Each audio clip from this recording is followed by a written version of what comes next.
Olá pessoal, professor Fernando Rosário de Souza, para fazer uma breve correção aí do simulado poliedro, primeira aplicação do ano letivo de 2023.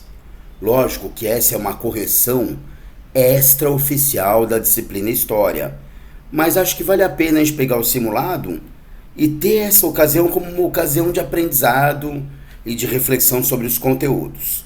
Então vamos lá, é lógico que serão análises bem rápidas com os pontos mais importantes de cada questão. A primeira questão aí do simulado do nono ano mostrava uma figura com os militares, dá para perceber pela espada, e perguntava: na obra, que é uma referência à proclamação da República Brasileira, notam-se elementos que identificam o projeto desse sistema, idealizado pelos republicanos da época. Dentre eles destacam-se a... Então, ó, justamente como tem espada, lembra que a primeira fase da República vai se chamar República da Espada? É a participação dos militares com o apoio das elites.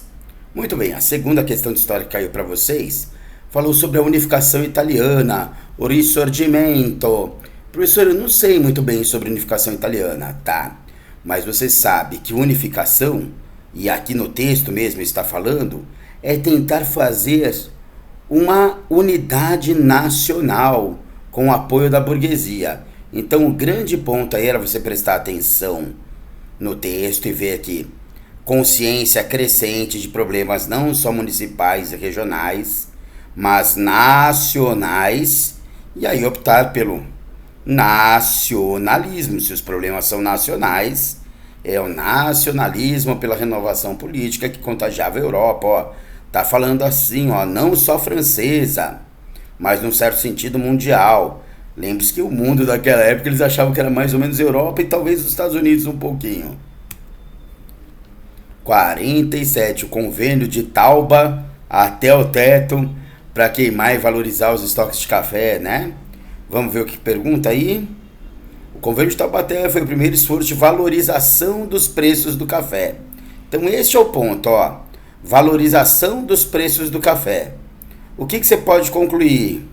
Você pode concluir, se valorizou os preços do café, houve a concentração de lucros que beneficiaram os cafeicultores, tá? Professor, mas tinha a B falando assim, ó, elevação dos preços do café com a superprodução. A superprodução faz o preço cair. O que fez subir foi o convênio de Taubaté, que eles compravam os estoques e queimavam. Mas lembra que tem a lei da oferta e da procura? Quando algo é oferecido demais, o preço cai? Então, era uma pegadinha essa letra B. A outra questão que tem aí é sobre como o exército saiu do conflito da Guerra do Paraguai e como que isso ajudou, né, a derrubar Dom Pedro II.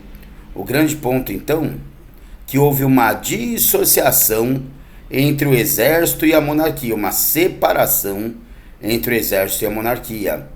E aí o exército desenvolveu bastante um nacionalismo, né?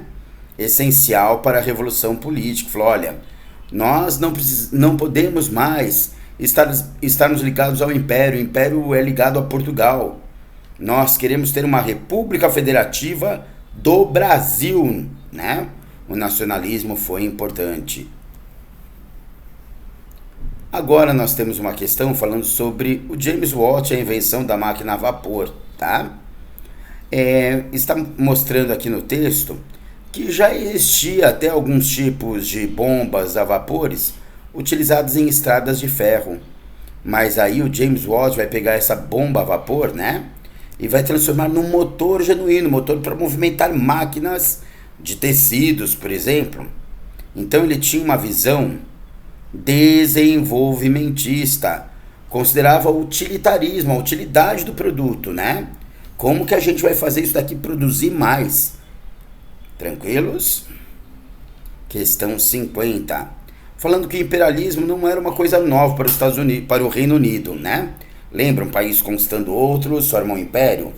Mas está falando aqui no texto que em algum momento os ingleses exerciam sua influência, mas tiveram que reduzir a disputa por territórios com potências concorrentes. Ou seja, de quais perspectivas reais de lucro econômico, o Império Britânico precisou admitir que poderia haver resultados econômicos decepcionantes. Falou, meu, se a gente está todo tempo em guerras com disputas de outras nações, pode ser que a gente tenha prejuízo. Então, pelo texto, está falando que em algum momento o Império Britânico teve que conter as suas ações imperialistas, porque entraram outros países europeus partilhando a África. Lembra daquela caricatura do bolo com o Bismarck partindo o bolo da África entre vários países? A Inglaterra teve que aceitar só a fatia dela. 51. Está falando sobre como era o voto na República, na Primeira República, também chamada República Velha, falando aqui que os coronéis tinham seus currais eleitorais, lembram? Com voto de cabresto, os capangas do lado da urna, com clientelismo, presentinho para os eleitores. Isso só era possível porque o voto era aberto e só os homens podiam votar. Professor, eu fiquei em dúvida de assinalar essa daqui, masculino e censitário.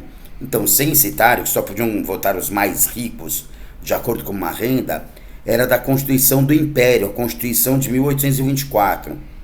A Constituição de 1891 não estabelecia a riqueza como uma condição para votar, mas estar alfabetizado.